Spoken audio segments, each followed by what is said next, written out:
Welcome to my new blog. তো আজকে আমি নিয়ে চলে এসেছি আমার ছেলের চুল কাটার ভিডিও। তো দেখো, সবাই হয়তো হরান হয়ে যাও বাচ্চাকে সেলুনে নিয়ে গেলে। আমার কিন্তু সেই প্রবলেমটা একদমই হয় না। আমি যতবার আমার ছেলেকে সেলুনে নিয়ে যাই ততবার সেলুনে দাদাটাও অবাক হয়ে যায়। এমনকি আমরা যারা যারা ওকে সঙ্গে নিয়ে যাই, মানে সৈন্য সামন্ত নিয়ে যাই, কারণ ও যদি ঝামেলা করে কি করে সামলাবো, যদি চুল কাটতে না দেয়, যদি এটা করে সেটা করে, যদি দুষ্টুমি করে, এগুলো ভেবে আমি, ওর বাবা, ওর পুপু, ওর পাপাই, ওর মামা, এরা সবাই মিলে ওকে প্রত্যেকবারই চুল কাটাতে নিয়ে যায়। নিয়ে গিয়ে আমরা বোকা সেজে যাই, আমরা চুপ করে বসে থাকি, বা কখনো কখনো একটু মোবাইলটা ওর হাতের সামনে ধরে রাখি যে মোবাইলটা একটু দেখতে থাক। যখন ঘাড় নিচু করতে বলে তখন তো সেরকম একটা বোঝে না, ছোটো বাচ্চা না, তো তখন ওকে ঘাড় নিচু করানোর জন্য মোবাইলটা নিচে ধরে রাখি, ব্যাস এতটুকুই। আর তেমন কিছুই করতে হয় না। আমার একটা লক্ষ্মী ছেলে, আমার ছেলে যা বলি সেটাই শোনে। কিন্তু লক্ষ্মী ছেলেদের মধ্যে আমার ছেলে নাম্বার 1, আমার বেস্ট বয়। এত ভালো ছেলে, চুল কাটতে গিয়েও চুপ করে বসে থাকে, একটু সুরসুরি পায় যখন তখন একটু নড়াচড়া করে আর কি।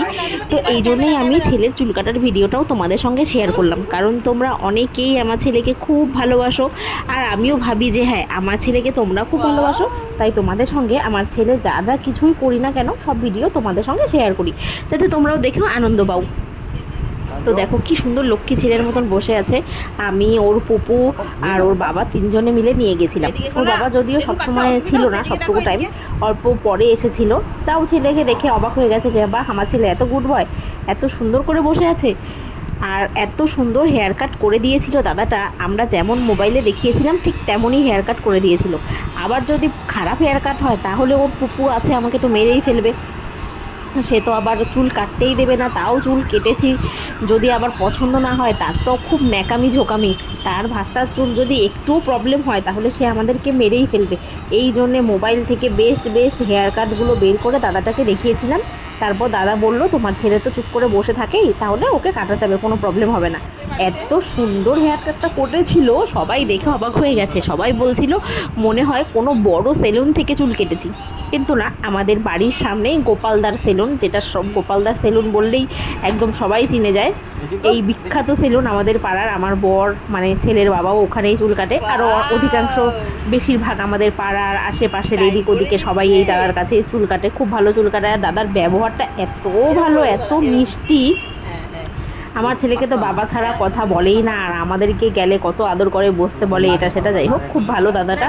আর চুল কেটেছেও খুব সুন্দর করে, কি বলবো, ছেলেকে দেখে সবাই বললামই তো প্রথমে যে অবাক হয়ে গেছে, ভেবেছে ওকে কোনো বড় সেলুনে নিয়ে চুল কাটিয়েছি, কিন্তু তাই না, বাড়ির সামনেই এই গোপালদার সেলুন থেকে চুল কেটেছি। দেখো চুল কাটার পর লুকটাই চেঞ্জ হয়ে গেছে আমার ছেলের। ও কিন্তু চাড্ডি পরে গিয়েছিল, কিন্তু চুলগুলো ওর গায়ে লেগেছে বলে কুটকুট করছিল, সেই জন্য একটু উসপিস করছিল, তারপর পাউডার দিয়ে দিয়েছিল।